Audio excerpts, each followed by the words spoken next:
Hello, good morning to all of you.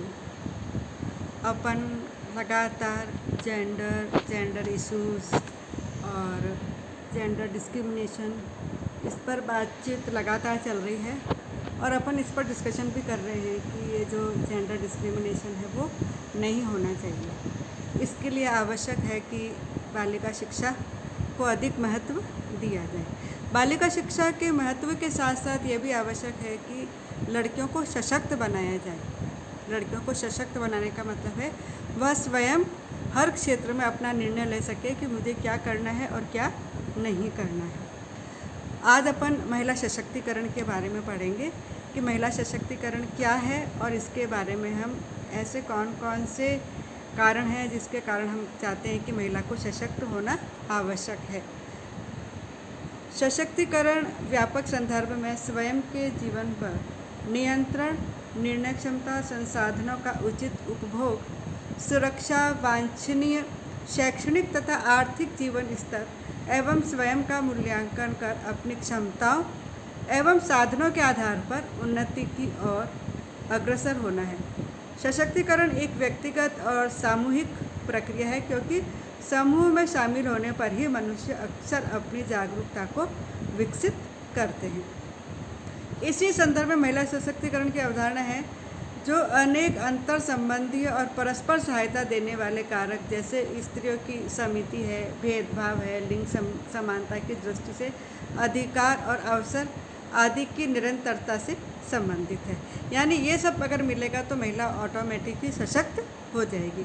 Pillai ने भी कहा है कि महिला सशक्तिकरण में क्या बताया उन्होंने, सशक्तिकरण एक सक्रिय और बहुआयामी प्रक्रिया है जो महिलाओं को अपनी पहचान बनाने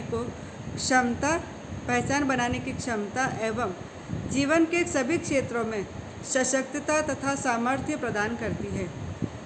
शक्ति को दिया नहीं जा सकता है बल्कि प्राप्त करना पड़ता है और एक बार प्राप्त करने के बाद इसका प्रयोग, विकास एवं संवर्धन करने की आवश्यकता होती है। सशक्तिकरण का तात्पर्य अधिकार और शक्ति का विकेंद्रीकरण करना है। इसका अर्थ यह भी है कि उन्हें आर्थिक रूप से स्वावलंबी बनाना, आत्मविश्वासी बनाने वाला होना चाहिए ताकि कठिन परिस्थितियों का सामना करने में सक्षम हो और विकास कार्यों में भी उनकी भागीदारी हो सके। कुछ ऐसे क्षेत्र हैं जिसमें महिलाओं को सशक्त होना आवश्यक है। जैसे पहला है आर्थिक क्षेत्र। इस क्षेत्र में महिला को सशक्त होना आवश्यक है।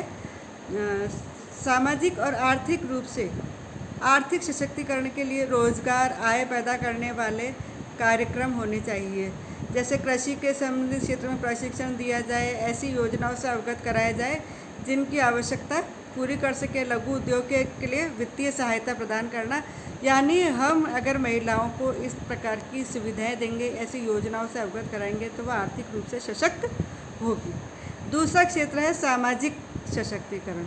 इस क्षेत्र में भी सशक्त होना आवश्यक है ताकि समाज में अपना स्थान बना सके। जैसे प्रारंभिक शिक्षा के लिए कई प्रोत्साहन, जैसे फीस माफ़ करने के लिए है, निःशुल्क पुस्तकें हैं, मिड डे मील है, छात्रवृत्ति है, कस्तूरबा गांधी बालिका विद्यालय, नवोदय विद्यालय, राष्ट्रीय प्रतिभा खोज आदि, इन सबसे लाभान्वित कराना। प्रतियोगी परीक्षाओं के लिए निःशुल्क कोचिंग दिया जाना।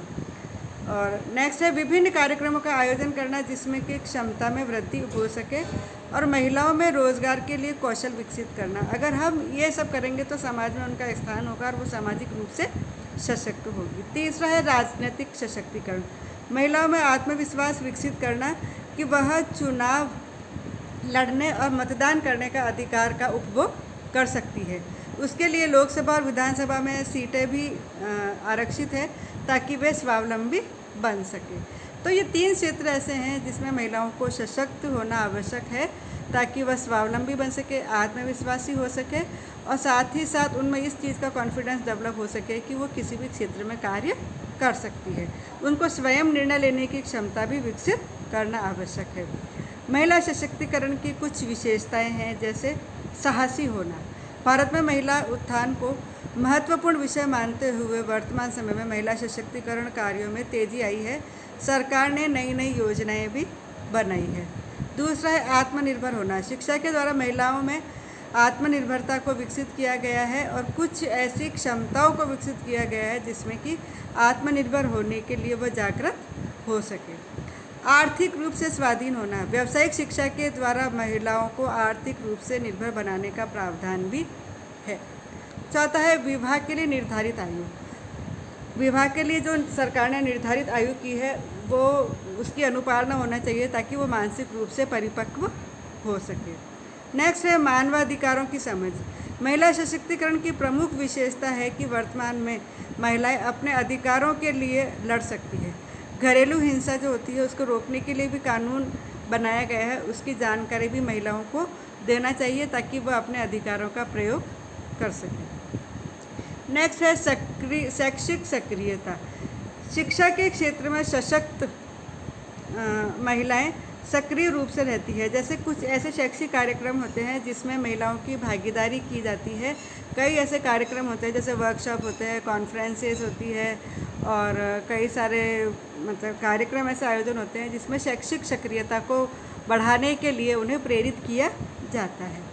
नेक्स्ट है सामाजिक कार्यक्रम में भाग लेना। जैसे परिवार है, समाज है, समुदाय है, इनको विकसित करने के लिए विभिन्न कार्यक्रमों में भाग लेती है।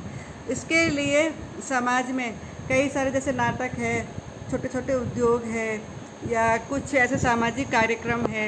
सामुदायिक भवन जैसे होते हैं, सामुदायिक भवन में उसमें भी कुछ समुदाय से संबंधित कार्यक्रमों का आयोजन किया जाता है ताकि उसमें वह सक्रिय रूप से भाग ले सके और आत्मविश्वास रूप से कार्य करके अपने आगे बढ़ने के लिए प्रेरित हो सके। नेक्स्ट है मानव मूल्यों के अनुसार व्यवहार करना। केवल घर गृहस्थी संभालने तक ही महिलाएं सीमित नहीं हैं, वे अपनी उपस्थिति हर क्षेत्र में दर्ज कराकर अपने जीवन मूल्यों का विकास कर रही है। लास्ट में महिला सशक्तिकरण के लिए महिलाओं को सभी क्षेत्रों में स्वतंत्रता और समानता का अधिकार प्राप्त होना चाहिए। जो पुरुषों को अधिकार दिया जाता है उतना ही अधिकार महिला को दिया जाना चाहिए ताकि वह अपने आप में सशक्त हो सके। मैं अंत में यही कहना चाहूँगी कि महिला सशक्त होने का मतलब ये नहीं है कि जो नकारात्मक बात है उस पर भी वह सशक्त रहे। कहने का तात्पर्य है कि उसको भी जो भी परिवार में निर्णय लिया जाता है किसी कार्य के लिए तो उसकी भागीदारी को भी प्राथमिकता देनी चाहिए, उसकी भागीदारी को भी सहमति मिलनी चाहिए और सबके साथ कंधे से कंधा मिलाकर चलने के लिए उसको प्रेरित करना चाहिए और हर कार्यक्रम के लिए उसको प्रेरित करें ताकि वह आगे चलकर एक सशक्त महिला के रूप में आगे बढ़ सके।